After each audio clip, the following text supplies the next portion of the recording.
Kala ko'y di pa handa, muling tumibok ang damdamin. Ngunit bigla kang dumating sa buhay ko.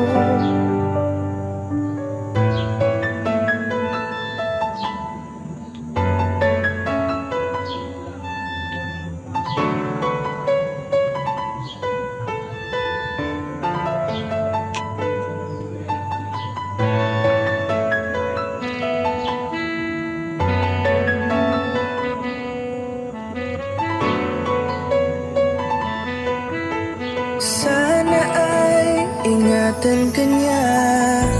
Hindi ko kayang makitang lumuluha ka.